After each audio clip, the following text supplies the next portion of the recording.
அரசியலோட மிகப்பெரிய சாபக்கேடு ஊழல். வாரிசு அரசியல், கட்ட பஞ்சாயத்து, ரவுடிசம் இப்படின்னு எவ்வளவோ அநியாயங்கள் டெய்லி நடந்துட்டு தான் இருக்கு. இன்னொரு பக்கம் அதிகாரத்துல இருக்கிறவங்க சொத்து சேர்த்துக்கிட்டு இருக்கிறதால ஊழல் அதிகரிச்சுக்கிட்டே தான் இருக்கு. மக்களோட வரிப்பணத்தை கொள்ளையடிச்சு அதிகாரத்துல இருக்கிறவங்க சொத்து சேர்க்கறதுனால நாட்டோட வளர்ச்சியே பாதிக்கப்படுது.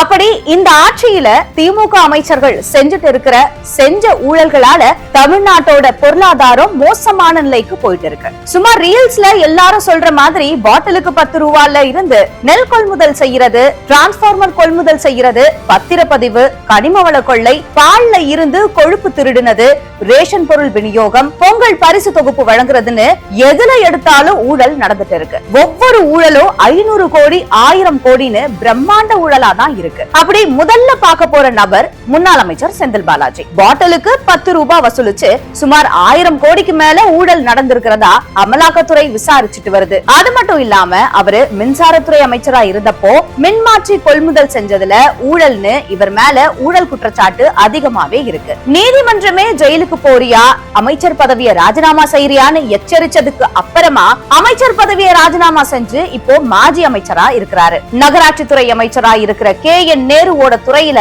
சுமார் 1905 கோடி ரூபாய் ஊழல் நடந்திருக்கு. பணி நியமனம் செய்ய ஒரு போஸ்டிங்க்கு 25 லட்சம் அப்படின்னு மொத்தமா 888 கோடி ரூபாய் ஊழல் நடந்திருக்குன்னு அமலாக்கத்துறை சொல்லி இருக்கு. நகராட்சி நிர்வாகத்துல குடிநீர் வழங்கல் துறையில டெண்டருக்கு கமிஷன் அடிச்சது மூலமா 1020 கோடி ரூபாய் ஊழல் நடந்திருக்கு. உடனே வழக்கு பதிவு செய்யுங்கன்னு தமிழக டிஜிபிக்கு அமலாக்கத்துறை கடிதமும் எழுதியிருக்காங்க. முன்னாள் உயர்கல்வித்துறை அமைச்சராக இருந்த பொன்முடி மேல அவரோட மனைவி, மகன் மேல சொத்து குவிப்பு வழக்கு இருக்கு. அது மட்டும் இல்லாம பெண்கள் பத்தி, இந்து மதம் பத்தியும் இழிவுபடுத்தும் விதமா ஆபாசமா பேசினதும் பெரிய சர்ச்சையாகி அமைச்சர் பதவியையும் இழந்துட்டாரு. அதிகாரிகளோட துணையோட தமிழகம் முழுக்க மணல் கொள்ளை, கனிமவள கொள்ளைன்னு அடிக்கடி நடந்துகிட்டு இருக்கு. இத யாராச்சும் தட்டி கேட்டா விபத்து மாதிரியே செட்டப் பண்ணி ஆளையே கொலை பண்றாங்க. இதனால அந்த துறை அமைச்சரா இருந்துகிட்டு வர முருகன் இலாக்கா மாற்றப்பட்டு, சரி இலாக்கா மாறுனா சும்மா இருப்பாரா, நீர்வளத்துறைக்கு போனாரு. அங்க போயும் அவர் மேல மணல் கடத்தல் சம்பந்தமா வழக்கு இருக்கு. ஊரக வளர்ச்சித்துறை அமைச்சரான ஐ பெரியசாமி, பொதுப்பணி மற்றும் நெடுஞ்சாலைத்துறை அமைச்சர் ஏவா வேலு, உணவு பொருள் வழங்கல் துறை அமைச்சர் சக்கரபாணி, பத்திரப்பதிவுத்துறை அமைச்சர் மூர்த்தி, இவங்க மேலயும் ஊழல் குற்றச்சாட்டுகள் இருக்கு. இது மட்டும் இல்லாம வருவாய் மற்றும் பேரிடர் மேலாண்மை துறை அமைச்சர் KKSSR ராமச்சந்திரன், நிதித்துறை அமைச்சர் தங்கம் தென்னரசு, பால்வளத்துறை அமைச்சர் மனோ தங்கராஜ்னு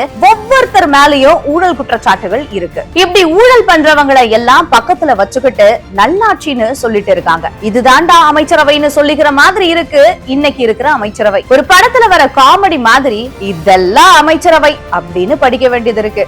ஐந்தறிவு ஜீவன் போல் உங்களுக்கெல்லாம் ஒரு வாழ்க்கை கேட்டால் அரசாங்க உத்தியோகம் என்று வெளியே பீத்திக் கொள்வது. அல்லக்கை முண்டமே, ஒழுங்காய் வேலை பார்ப்பவர்கள் கூட உன்னை பார்த்து கெட்டு விடுவார்களாம்.